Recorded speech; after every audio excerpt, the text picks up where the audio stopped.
Hello everyone and welcome back to my channel. So how to list your Etsy products the right way is something that so many people have asked me about to do a video on my channel. So I thought I'd take this opportunity to actually get into this. I always talk about getting to 100 listings and listing one a day and so on. There's more to it than that. So let's get into this and I'll get you to understand how to build and grow your store on Etsy correctly. So the first thing I want to tell you is a little story. A client came to me a couple of years ago and he said, Nick, my Etsy store, it's not selling. What do I do? I said, send me your Etsy shop name. Let me have a look at your store so I can put your store through my audit system. And as soon as I saw the store, my mouth dropped. He had 700 items in his store. I said, how long have you been open? And he said, 2 weeks. I said, well, that's your problem. He said, well, what do you mean? And I said, well, you can't bounce 700 items over from a Shopify website into your Etsy store and expect Etsy to respond. It won't. The store is already dead. It's finished. You're going to need to open a new store and start all over again. He said, why? I can list how I want. I said, no, you can't.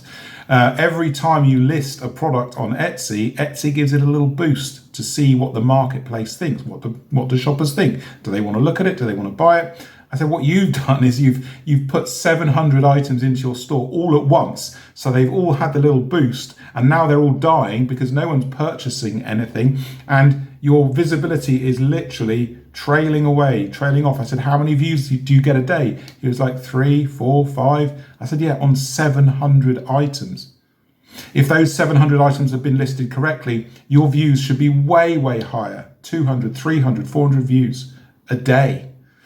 So fortunately, he listened to me and we started the store again correctly and the store started to function correctly. So that's the first thing I want you to understand. There has to be a process that you use in your store that Etsy will respond to.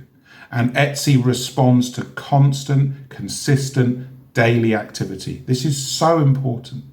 Now, let's get on to the second thing that I want to tell you about listings. And you can check this for yourself. So if you own an Etsy store, you've made some sales, go and look at this, what I'm going to tell you now. The second thing you've got to know, traffic into your Etsy store is directly correlated to the sales you make. Go into one of your listings that has made some sales. Choose all time to show all history for that listing. Look when the sales are made, look at the traffic. When the sales come in, your traffic goes up. When there's no sales, it goes down. The two are directly correlated. You've got to make sales on the traffic you're getting. So it doesn't matter if the item's getting 50 visits a day. If it's not selling, it's no good in your store. It's just not going to contribute. So just make sure you understand the correlation between traffic and sales. You'll see it. Go and look now in your shop manager. You'll see what I'm saying immediately. So with those 2 points out of the way, let's get into how to list correctly on Etsy. Okay, I've got 3 things to say about listing on Etsy. The first point is, and you've heard me mention this before, but I'm going to go into more detail today, is a listing plan. So you've got to be able to commit to getting to 100 items on Etsy. This proves viability for your Etsy store and what you sell. You're not going to sell anything at 10 items, 15, 20. It's just not going to happen. Start to get to 40, 50, 60, 70 and beyond. And then Etsy starts to pay attention. You'll have listings getting traffic here, there. A sale will pop off here. One will pop off there. It's to prove viability. So when you get to 100 items, you've got to do it slowly and steadily. Even now, after I've been telling you guys this, ever since I opened my YouTube channel, I still get people in the comments saying, oh, I've done 5 a day, I've done 10 a day. No, that's not going to work. It's 1 a day as a general guide. It doesn't mean if you want to do 2 some days, so yeah, you can. I'm just saying general solid guide that Etsy is going to respond to. Just list 1 a day. So 1, 2, 3, 4, every day, day in, day out. Now, let me tell you, when you get to 100 listings, you should have made some sales. Okay. If you get to 100, you've made no sales. there is problems in your store with your designs and your products. You've got to go and look at that. If you've made 4 sales, 5 sales, 7, 8, 10, fantastic. That's fantastic. Don't expect miracles. Miracles aren't going to happen when you open your Etsy store. That's good. You've proven viability. So when you list, now this is the bit that I want to give you today. When you commit to 100 listing plans, so if you're a new Etsy store owner, a growing Etsy store owner, when you commit to the listing plan, don't just go and get 100 products ready and then just push them into your store. That's suicide. That's such a bad idea because you don't know what the public, what the customers are going to buy. So do your listing plan in sets of 10 or sets of 20. 10's better actually. Sets of 10. So if you're doing digital designs, for example, and you do 10 nautical themed designs, design the 10, bring them over to publishing, and push 1, 2, 3, 4, and so on. That's 10 days of listings that you put into your store. Whilst doing those 10, you get the next 10 ready. See? It's a production line. Etsy sees, it's like a duck across water. Etsy sees the top of the duck, smooth and consistent. You underneath with your legs paddling, that's your work. Okay? So whilst you're designing your listing, and this, you do this for 2 reasons. One, as I said, for consistency and constancy. Consistency.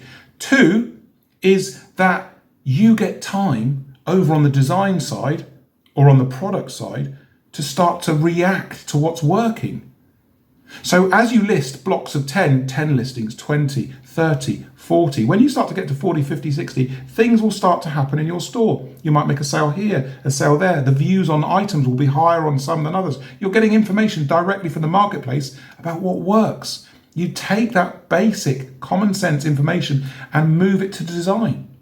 And you start to design and produce more items that people are buying and looking at. Very common concept, but so many people miss this. So, getting to 100 items, it proves viability, and you do it in sets or stages. Don't just go and design or produce 100 products. That's not a good idea. So I hope that makes sense. Let's get on to number 2. Okay, point 2 in listing for Etsy and doing it right is price. Now, I don't mind what price you charge for your items. Remember, the advice I'm giving you is for everybody on YouTube. So this is general, solid, quality advice. I don't mind what price you charge for your items. You have to make sure, however, amongst whatever prices you want to charge, for example, if you sell art and you want to sell a $200 piece of art, yeah, no problem. But please remember where the buyers are spending on the pricing spectrum. Etsy is a sub $100 marketplace, and it is a sub $50 marketplace. When the big sales go off, don't take my word for it, go and look at loads of stores on Etsy. There are stores that have got 10,000 sales, 50,000 sales, 100,000 sales. Look at the prices.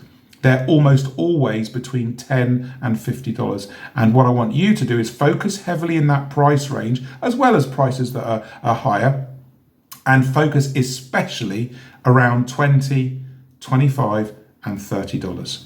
This is impulse purchasing. There's no thinking required. The price point is good for a lot of products for you to get a margin, a profit margin on your products, and the customers are buying heavily at these price points. So please remember that about price. It's so important, $10 to $50. Let's get on to point 3.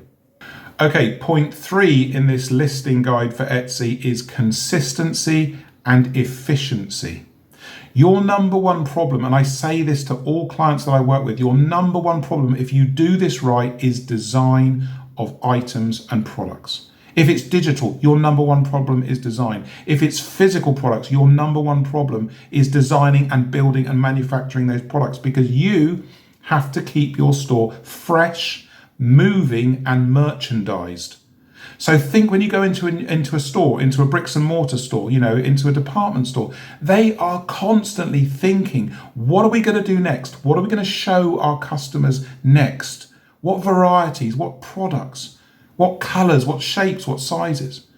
It's identical in an Etsy store. You've got to be efficient and consistent in your listing and management of your products. Customers don't want to see the same old stuff. 2-3 years in your store. In an Etsy store, a year is an eternity. It's an absolute eternity. And I see people with products in their store, they've been in there 5 years.